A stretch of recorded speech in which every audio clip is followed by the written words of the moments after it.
Welcome to Green and Gold FC. I'm joined by my usual co-host, Alex. How you going, Alex? I'm doing well, thank you, Graham. A busy week in Australian football. A lot of not necessarily big stories in terms of the context of what we've been having the last year or so, but some interesting stories nonetheless, especially in a World Cup year. So, yeah, plenty to discuss today. So let's start with the big headline. Mo freaking Touré. I couldn't find his middle name online, so we'll go with freaking.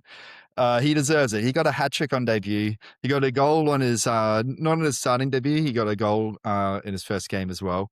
And yeah, this is a sort of thing I was expecting him to do in Denmark week in, week out. Like every time I watch him, he seems so dominant, but it just hasn't resulted in goals and assists. And now they just seem to be coming everywhere.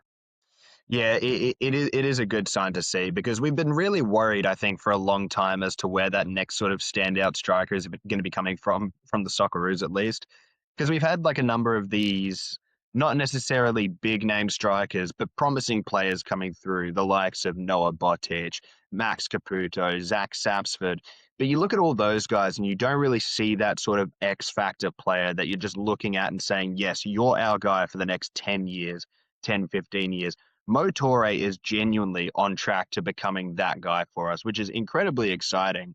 Look, I love guys like Zach Sapsford. I think he's a phenomenal player who sort of operates all and around the attacking third. Max Caputo, lethal fox in the box finisher. Noah Botic as well looks like a really good, powerful forward. But Mo Touré is just the complete package, especially when you're looking at sort of modern day strikers and how sort of a modern day attacker in general would want to be playing and what this sort of Socceroos side has been crying out for in terms of an attacker. He just ticks every single box. And that's what the best part about it is. I understand he maybe needs a bit of media training after with his post match interview. I don't know if you if you saw his post match interview saying that well for lack of better words, I'll quote him exactly that if he missed out on a hat trick again, he would, and I quote, kill himself. Um, but look, aside from the obvious need for media training, this guy is a complete package of a forward. The first player as well on starting debut to score a hat trick in the English professional leagues since Jesse Lingard in 2013. So if people, need any idea as to how good this guy is and how high his ceiling could potentially be, that there is enough of an indicator, in my opinion. So you know how everyone just hates how people put pressure on hyping up young players. Screw that. Screw that. Let's do that anyway. How high do you think Mo Touré can go? Do you think this is a future Premier League player? It's tough to say because it look, the thing is, especially with young Australian players, I know we're always so quick to sort of jump at them and say, yes, this guy's going to go incredibly high, and no, this guy's not going to go anywhere. But I think there's a lot of players that sort of break that mold where it's like you don't expect them to go as high as they do, but they get to that level and they compete really well. Like perfect example for me is Connor Metcalf. If you told me if I was a blind football supporter and you gave me the stats of Connor Metcalf and just like, if you gave me Connor Metcalf, got me Alex Robertson, told me one place for a League One side and one place for a Bundesliga side, I would in no world pick Connor Metcalf as the guy playing in a Bundesliga side, but he does. And I think it's hard to that degree to sort of say what the ceiling of a player can be. But look, in terms of just physical profile, 100% Mo Touré looks like someone who could easily make it in the Premier League. I don't want to say easily make it, but could definitely make it at a Premier League side. Do I think that he's going to be, playing for a Man City or a Man United or a Liverpool? Probably not. If it does happen, incredible. Absolutely fantastic. Do I think it's going to happen? Probably not. But you've got to look at the fact that he is putting up these really good performances. He does have experience, a good few years of experience now in Europe, and he is now getting experience at Norwich, which, yes, is a struggling championship club, but a championship club nonetheless. I do think that he could potentially make that jump. I don't want him to make it at the end of this season, though. I know a lot of people will be keen for him to get into the Prem or get into a top five league as soon as possible. I want him to stay at a good level, such as the Championship, where he's just going to get the minutes he needs. He's going to get the development he needs. He's going to mature as much as he needs to not only become an incredible footballer who can sustain playing at that high level, but also to become a key leader in that front line for the Socceroos. So speaking of Premier League ready players, we also have Riley McGree, who is featuring and starring for the top team in the championship. Got a goal this weekend. He got an assist this weekend, and the assist was an absolute beauty. Uh, I heard the commentator. I was watching it live in England, and the commentator came out with this quote that Riley McGree is the best player in the championship. It's a big call, probably overexcited, but incredibly, I think someone came on Twitter with a burner account, and they just joined the moment I made that tweet, and has a single tweet to their name saying that uh, disputing that they're the best player in the championship. So, okay, so what are your thoughts? Are you the burner account? Pouring cold water on that? I run way too many Twitter accounts to make a Riley McGree specific burner, but I will say he is a fantastic player. I think all Socceroos fans know this, and his biggest downside in terms of his footballing career has just been his injury proneness.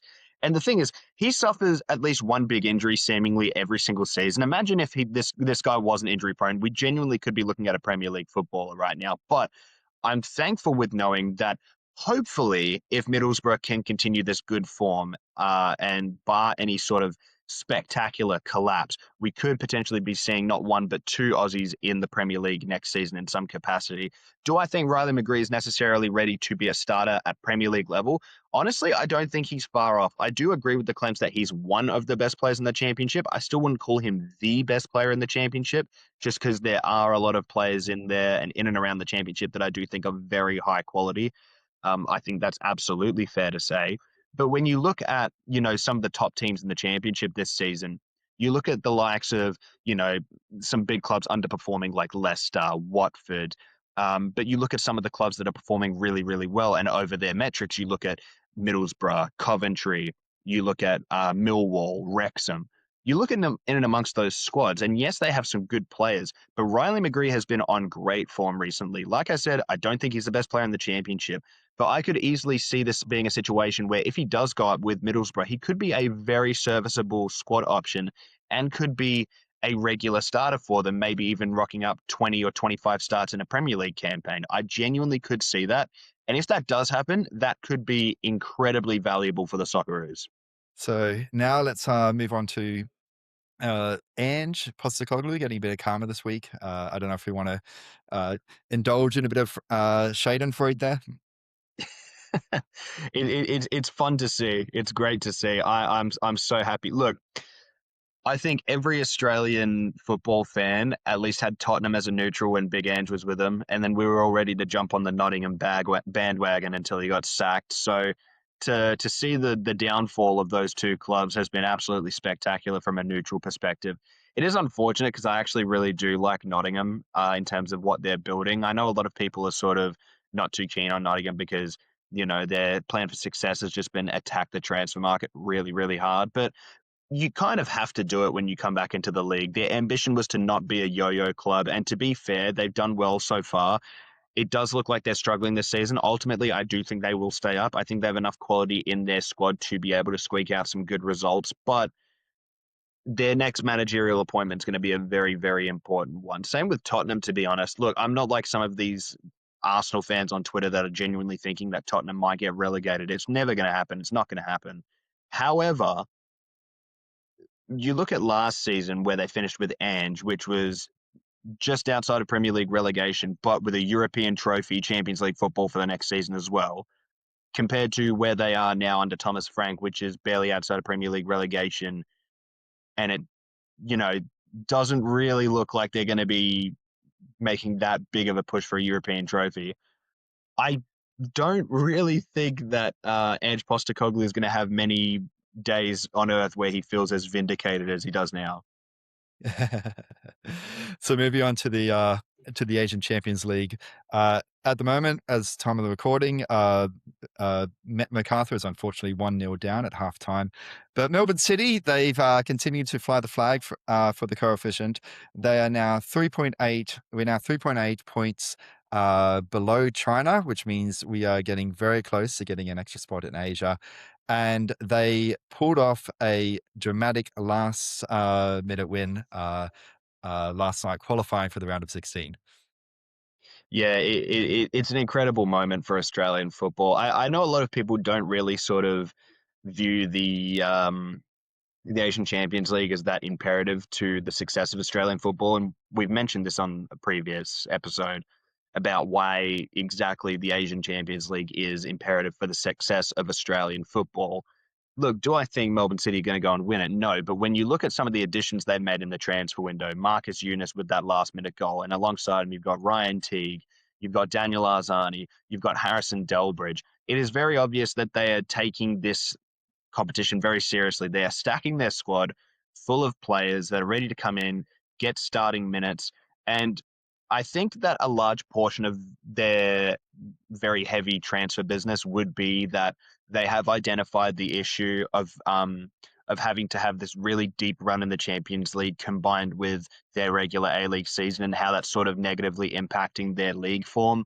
And I completely understand, and I think it's fantastic transfer business that they have done and great insight as to what exactly this team was needing, because I think that ever since they've brought in these new additions, they've looked like a breath of fresh air. Look, I don't think that they're going to go on and win it, but the further they get in the Asian Champions League, the better it is for Australian football. It is an incredible look to see someone like Marcus Eunice, a player who was, you know, I'd say scapegoated at times at Western Sydney for poor performances, now popping up for a new club in Melbourne City in such a huge moment and being able to score.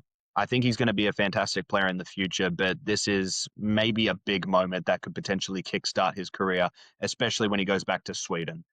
And remarkably, of all 24 teams, which are in the Asian Champions Elite this year, Melbourne City actually have the youngest average age for their squad and the fourth lowest average player value. So they are really, really punching above their weight here. Yeah, 100%.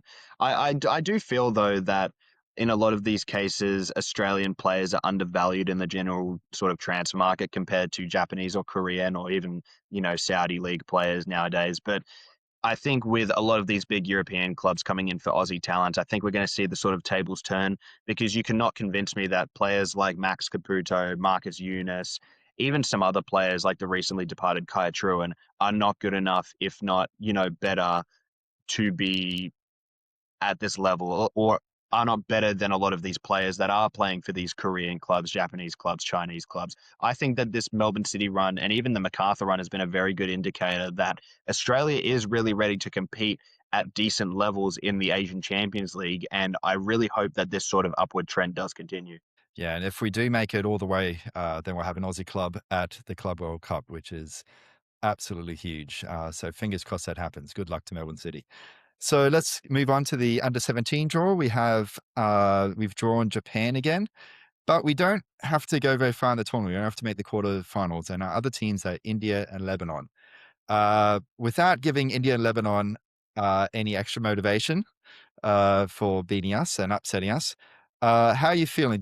We have a new coach, which has club experience, in Carl Viert, and we only have to finish second in the group to make the under 17 World Cup.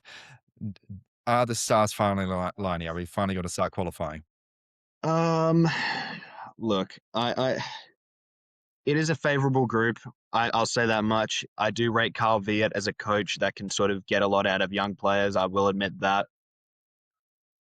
There's just something about this that doesn't feel right for me. I can't lie. Look, anytime you draw Japan at any level, whether it's seniors or juniors, it's a very scary prospect. And while I am of the utmost confidence that Australian youngsters are some of the best on the continent, even when compared to Japan and Korea, I do think that that Japan game will be out of our reach.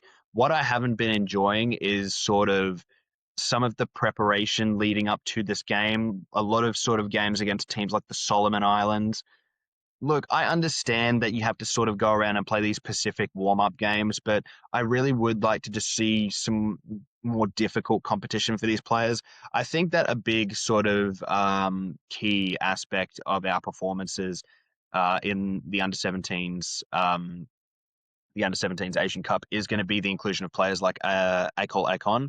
Um, I think that that's going to be a very, very important get for us. I would just like to see how heavy we can go with sort of our squad selections. My dream pick would be seeing Antonio Arena in the under 17 squad. I know that probably won't happen and it shouldn't happen. I don't know why it would, but if that somehow does happen, then we've pulled off an absolute miracle.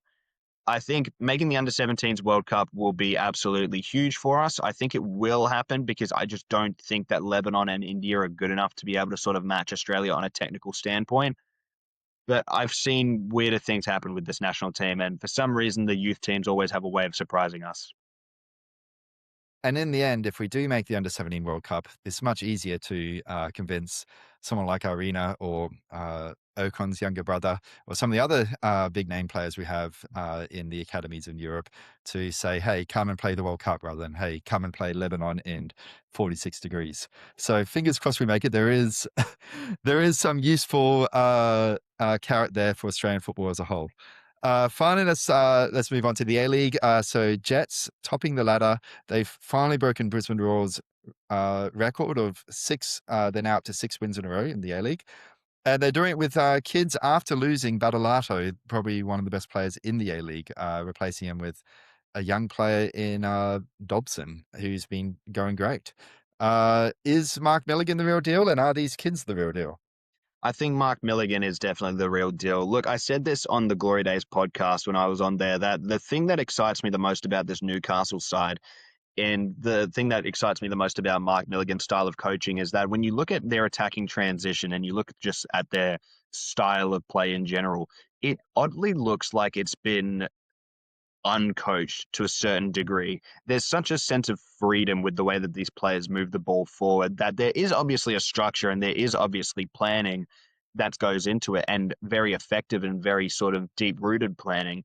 But the freedom that guys like Eli Adams, Will Dobson are encouraged to play with, Clayton Taylor even scoring a hat trick on the weekend, you can see that this is a system that is allowing their attackers to just do what they can do, show off their talents, get the absolute best out of them. And look, I feel so bad for Alex Badalato because, in my opinion, he was one of the players I was most excited to see in the league this season. Scored a brilliant hat trick and just, was seemingly kicking on in all the right directions and then suffered a very cruel injury. So I'm so, so upset about that because I really thought he could have honestly been a late bolster for the Socceroos potentially for the World Cup. Maybe that's a bit of a jump, but he was genuinely heading in that direction. But look, in general, this Newcastle side just looks so much like a tight-knit team. They play like a team, they press for each other, they work hard consistently for the full 90, they hold each other accountable. And like I said, they attack with such freedom, man. Look, they're not the best defensive team in the league. I think that's fair to say. I would still give that honor to someone like an Auckland. But I still think that this Newcastle team is so exciting to watch. So many goals they're scoring. And look, if you need a perfect example of why you should be getting into the A League, this is the team you point to. This is the team that you point a casual to and say, look, this is a team not even from the big city of New South Wales, not even from Sydney, with lower funding than some of the other clubs, with lower support base than some of the other clubs, but they're putting up this kind of football and they're topping the A League. This is why you get invested. So, on to much less exciting stories. My own club, Brisbane Roar, have just absolutely crashed. Is this problems with the coaching method of Volcanis, mostly being, okay, Brisbane's good at rugby league, let's play rugby league out there, be a really physical team? Or is this just the irreplaceable loss of Harrington and Stajic, who are just two key players for us? The thing is, I always knew that Brisbane would suffer without Harrington because he has just been such a key piece of their defense for over a year now, which really is just a testament to how good he was. Stajic was an exciting player, at least in my eyes, when you guys brought him in. I really thought he was going to add some quality, and obviously he did until his injury. But you look around the squad, and there still is a lot of quality in this squad. You look at the likes of Salas and McGarry, who are, in my opinion, one of the better fullback pairings in the league. You look at the fact that you still have Jay O'Shea. Yes, he is aging, but you still do have him hitting to a good degree. Henry Hall's been okay this season. Hasn't really hit his mark in a big way, but I still think he has popped up with some important performances now and then. Another one, Nick D'Agostino coming back. Absolutely huge, huge move. And you guys just signed a defender from Sweden, if I'm not mistaken. Norway, I Not believe. really. Yeah, sorry. Um, but yeah, I do think that Brisbane are going to turn this around. However, I don't think Valkanis is the man going forward. I just feel like this sort of um, this sort of smash and bash culture maybe just isn't suiting the playing group at the moment. And look, this is a group that has plenty of technical ability about them. Let's not kid ourselves here. On paper, Brisbane have, in my opinion, a side that could challenge for the top six, if not comfortably get into the top six. But there's just something missing here. I can't quite put my finger on it if I'm being completely honest with you. I don't really know if this is a problem with the coaching. I don't really know if this is a problem with sort of the structure and the way they're going about it. I can understand why they would have had problems scoring more towards the start of the season with guys like Michael Krslovic and Justin Vidic leading the line. But now that you've had Chris Long come into form and back from injury, you have guys like Jay O'Shea and Samuel Klein coming along really well in the midfield. It just screams that there's something under the surface going on that we can't see. I don't really want to make any sort of claims or predictions because honestly, I can't put my finger on it right now. Yeah, I guess I don't know whether it's a coach or not. I don't want to go through too many coaches in too short amount of time because then after a while you start having trouble attracting new coaches. You can't be too much of a revolving door. It is a red flag when he summoned his inner Mark Rudan and said there's an absolute stigma against Brisbane Roar.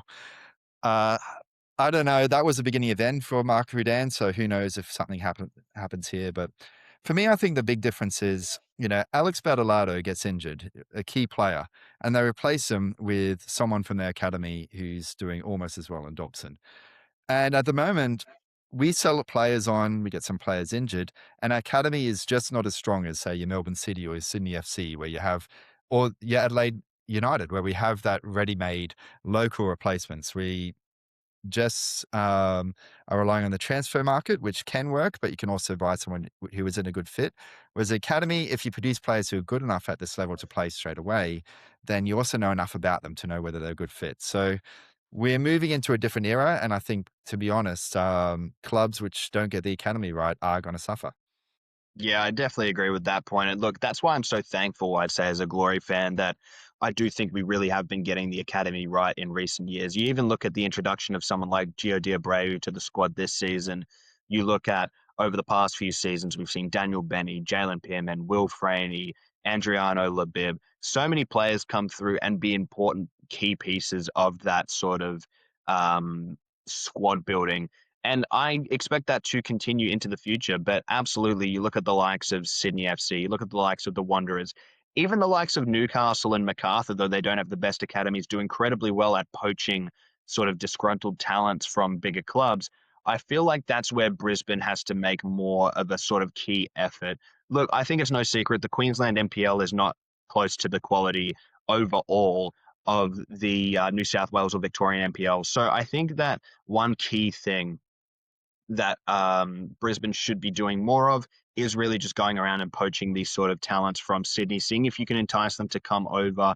You did that with talents like Amanatidis, and I know Amanatidis hasn't really had the biggest impact, but it's a perfect example of a player with a lot of promise that you were able to then come and convince to come over. Justin Vidic being another one who I thought has actually been pretty good for Brisbane so far this season. There are plenty of other talent out there in and around the league.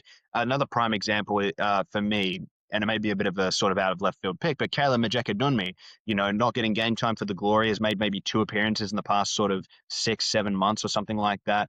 And then coming into today, gets a move to Dandenong Thunder when recently, as of 2-3 weeks ago, he was playing with the under 20 side.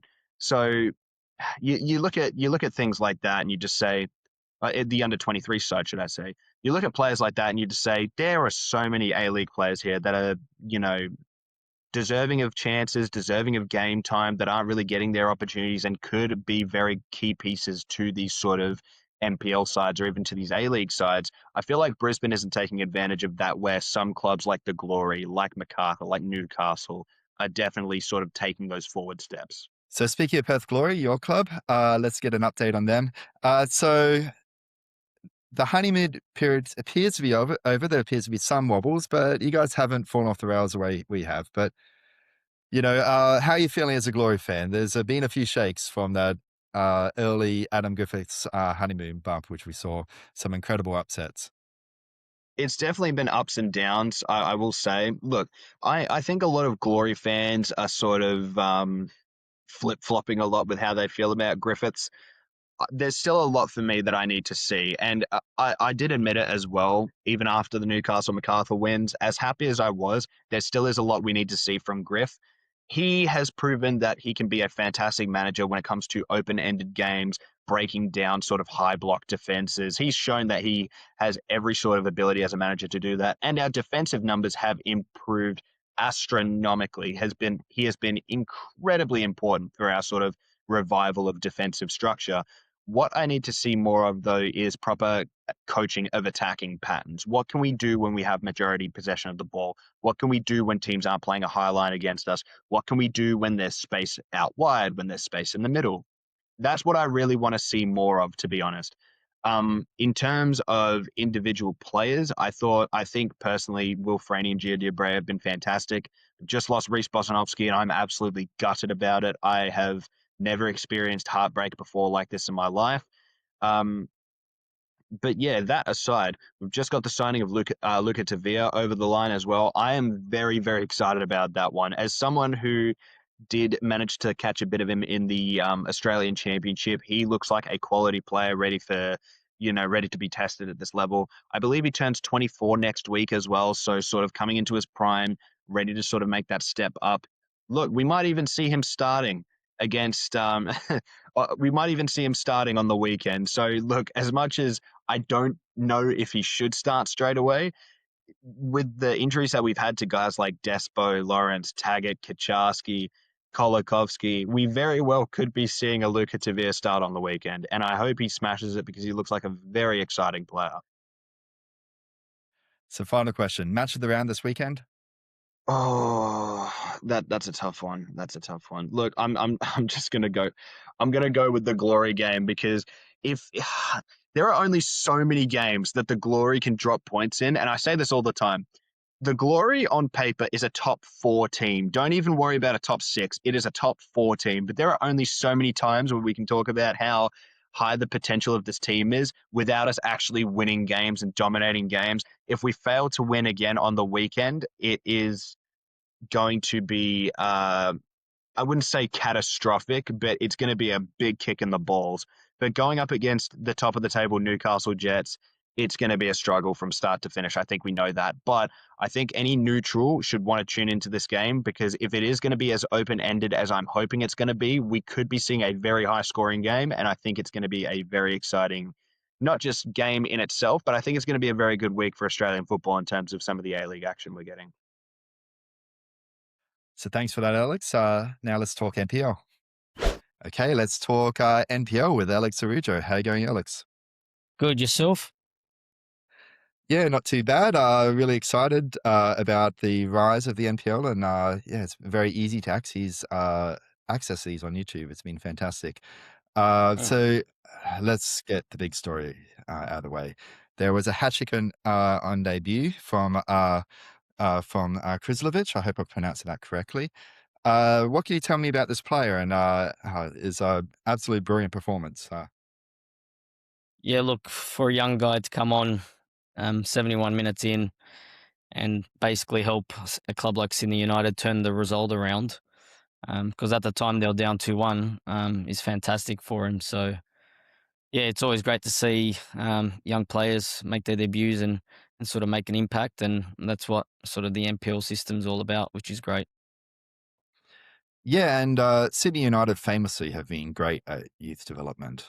They produce so many Socceroos. And so I'm hoping that the championship and maybe eventually home and away means that lights that fire under them again. So hoping to see where he goes. Do you know how old he is? It's been hard to get some information on some of these young players. Oh, no, I don't, to be honest. No, not off the top of my head. Okay, no worries. We'll follow that up. Yeah. So let's talk about the match of the round, which I believe you were involved with. Surprisingly, it wasn't the Italian derby. Marconi beat Apia 2-1 in an absolutely fantastic match. It was actually a match you were involved in. It was Northwest Spirit versus Sutherland. So can you tell us how that match you get match of the round and exactly, what's the reaction? New South, they obviously held on with 10 men. Look, yeah, I was a bit surprised he got match of the round, but As most people that are listening to the podcast would know, there's been a lot of movement in NPL New South Wales in terms of players and coaches, and some of the big moves were between both clubs. David Perkovic won the league last year with Spirit, and he's moved to the Sutherland Sharks during the off season, and brought with him a few players as well: Jamie Pasevsky, Jordan Perez, just to name a few. So I guess Football New South Wales, knowing sort of all those movements happen in the off season, I guess that's why it was made match of the round. Yeah. So, what was the fallout from losing that match? Obviously, it's very tight, but of course, not to dig the boot. And Northwestern Spirit had 10 men, but managed to hold on. Are you guys concerned moving forward, or was it just their day? Yeah, look, round one is always a bit different. It's sort of like a grand final for everybody playing. Everybody sort of wants to get off to a good start. And sometimes it's not the best football that wins. And look, Spirit, they're playing at home in the field that's a lot more narrow than the most fields in Football New South Wales. They're comfortable playing on that field. They came out with a game plan to be super aggressive from the start, and they sort of, it wasn't really a good football match if you're a neutral, to be honest. And they did enough, I guess, in a game with minimal chances for both teams to win the game and hold on at the end as well. So, Football New South Wales choose their own match of the rounds, but let's choose the Green and Gold FC match of the round coming up this weekend. So, who do you think? I see a couple of tasty derbies coming on. There's Marconi versus Rockdale. There's the Academy Derby coming up. Do you have any picks for which one we should all tune into? Look, you've mentioned two. I think if you're interested in watching young up-and-coming talent, Wanderers versus Sydney FC on Saturday afternoon at 3 p.m. is the game for you.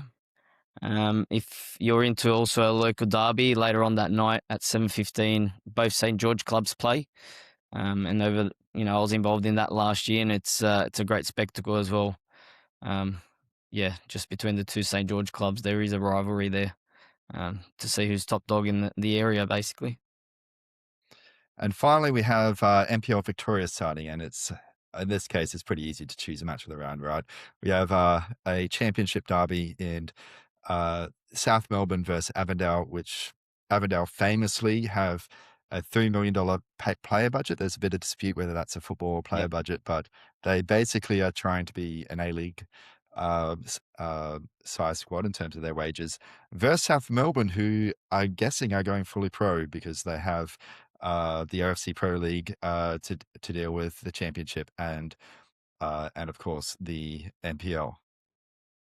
Yeah, look, definitely going to be an interesting game. Yeah, it's been rumoured that Avondale are splashing all the cash. But yeah, for me, I'm interested to see how South Melbourne sort of deal with playing in multiple competitions this year. It's going to be interesting. I'm always curious about South Melbourne. They've got a massive reputation even here in New South Wales. So, definitely going to be a great game. So tips for the match around for Victoria and New South Wales. So tips, okay. I'm going to go South Melbourne in NPL Victoria, and then I'll pick the Wanderers versus Sydney game, and I'll go for Sydney to win that one. Thanks for that. If you have any comments or tips, please make sure you comment on greenandgoldfc.com. We're also on Twitter, Spotify, Apple, and YouTube. Please hit that like and subscribe button. Until next time, that's all we have time for. It's bye for now.